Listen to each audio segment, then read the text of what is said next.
We miss him greatly, yet I have no doubt that Charlie's voice and the courage he put into the hearts of countless people, especially young people, will live on. I'm pleased to announce that I will soon be awarding Charlie Kirk posthumously the Presidential Medal of Freedom. The date of the ceremony will be announced, and I can only guarantee you one thing, that we will have a very big crowd. Very, very big. Thank you, my fellow Americans. 84 years ago this morning, the banks of the Potomac were filled with the clamor of construction workers who broke ground on the building now known as the Pentagon on September 11th, 1941. At the time, it was the biggest building ever built. From that moment forward, this structure stood as a monument to American strength, power, and cherished American freedom. Exactly 6 decades later, on September 11th, 2001, those same walls, built with the sweat and muscle, blood of our parents and grandparents, were scarred by flame and shaken by terror as our country came face to face with pure evil. On that fateful day, savage monsters attacked the very symbols of our civilization. Yet here in Virginia and in New York and in the skies over Pennsylvania, Americans did not hesitate. They stood on their feet and they showed the world that we will never yield, we will never bend, we will never give up, and our great American flag will never, ever fail. That terrible morning 24 years ago, time itself stood still. The laughter of school children fell silent. The rush of our traffic came to an absolute halt.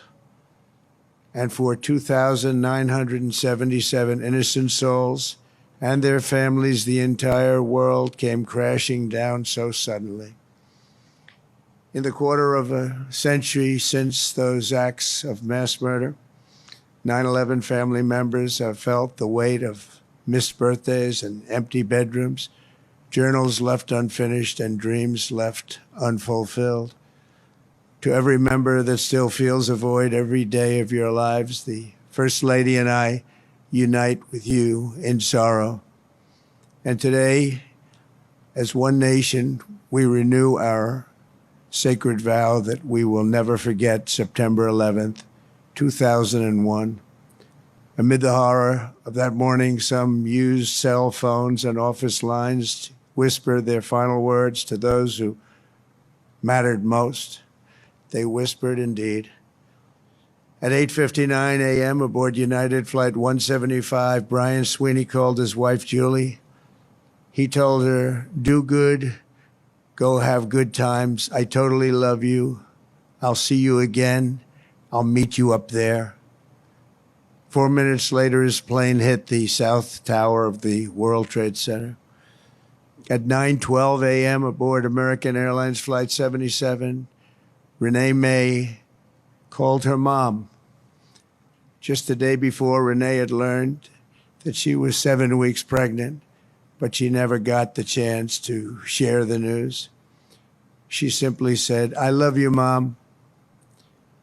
25 minutes later, Renee's plane struck the Pentagon.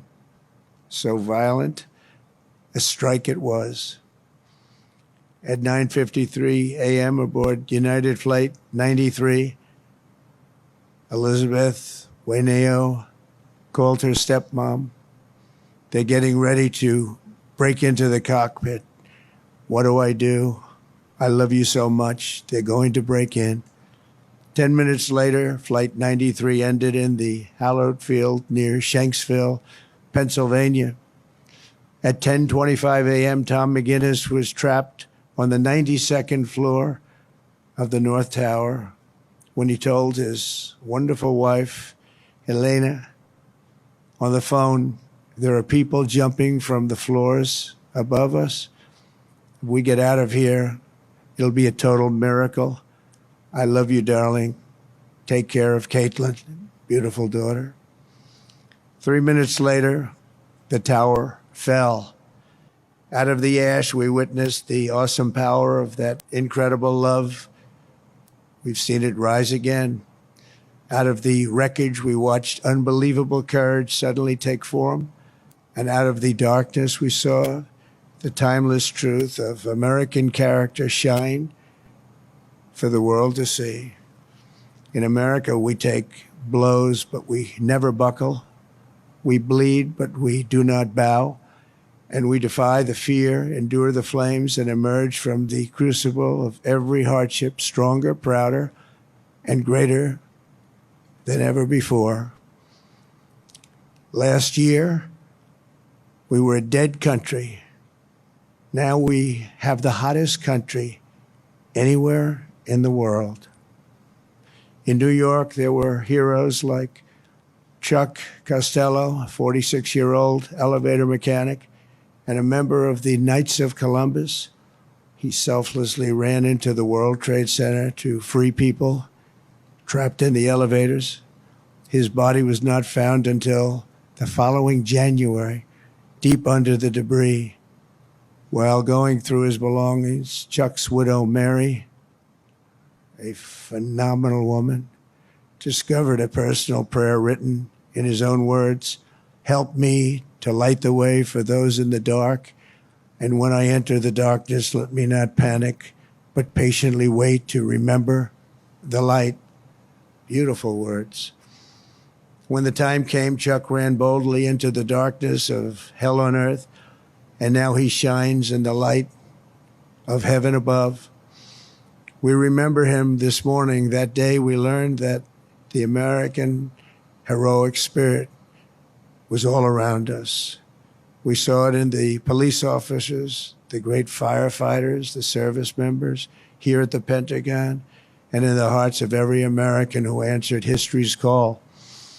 One such hero was Army Sergeant First Class Steve Workman, who was on the edge of the impact zone when this incredible Pentagon was hit.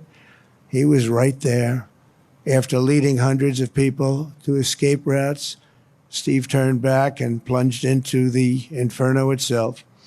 Pushing through the debris, he came upon a severely burned Navy lieutenant, the only survivor from the Navy Command Center. Only one.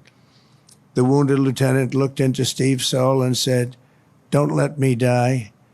Steve replied, "I won't. I've got you. Just hang on." He wheeled the lieutenant out of the wreckage on the back of a maintenance cart before getting in the ambulance and taking him to Walter Reed Hospital. That man Steve saved, Lieutenant Kevin Schaefer, went on to join the elite team of CIA operatives who located Osama bin Laden. Steve, you're an American hero. We appreciate it. We appreciate what you've gone through.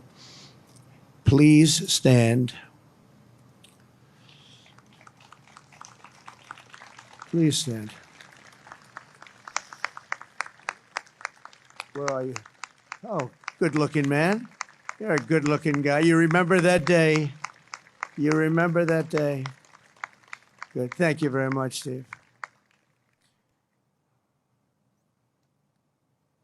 That was something. That was something. In the years that followed, America's warriors avenged our fallen and sent an unmistakable message to every enemy around the world. If you attack the United States of America, we will hunt you down and we will find you. Go all over this sometimes magnificent earth. We will crush you without mercy and we will triumph without question. That's why we named the former Department of Defense the Department of War. It will be different. We won the First World War. We won the Second World War. We won everything before that and in between. And then we decided to change the name. Well, now we have it back to where we all want it. Everybody wanted it. Everybody is so happy to have it back. You will fail and America will win, win, win. The enemy will always fail. 24 years have passed since that Tuesday morning in September, and an entire generation of Americans have come of age in a totally different world. While they cannot remember the agony of that day, they are carrying on the legacy of those who lost. Around 8:30 a.m. on the morning of the attacks, Army Lieutenant Colonel Kip Taylor sent an email to his friends and family describing the joys of fatherhood and his excitement for the upcoming birth of his unborn son. He wrote, "After you have kids, there are days that you just get going and you say, 'Hi, honey, I'm home.' What we do until that moment pales in comparison, but just that little statement, 'Hi, honey,' so American, so beautiful. But that's really the point of it all, isn't it?" An hour after he sent that email, Flight 77 flew into Colonel Taylor's Pentagon office and claimed the life of a very proud father and true patriot. 6 weeks later, on October 25th, 2001, Colonel Taylor's son, Luke, was born. Luke then tragically lost his mom to cancer when he was just 2 years old, leaving him to be raised by his father's brother. As a young boy, Luke asked his uncle about the folded flag on the bookshelf, and when he learned about his dad's decades of devotion to the Army and the horrors of September 11th, that's when he learned. Luke carried that memory with him and joined the ROTC as a college freshman. He graduated just last year, and I'm pleased to say he is with us today as a second lieutenant and doing very well. He's rising quickly in the infantry, preparing for Army Ranger School. The spitting image of his dad, they say, Luke says that every time he puts on a uniform, he feels connected to his father and to our country. But it was a father he never knew. Luke, your parents are together in heaven, and they could not be prouder of the man that they have produced. They produced you. Those two great people produced you. Luke, please stand.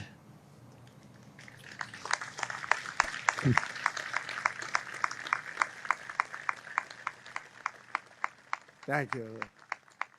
You look good, Luke. You look good. They're looking down on you. They're very proud. This morning, we recall the light of America's best and bravest and the love that they showed in their final moments.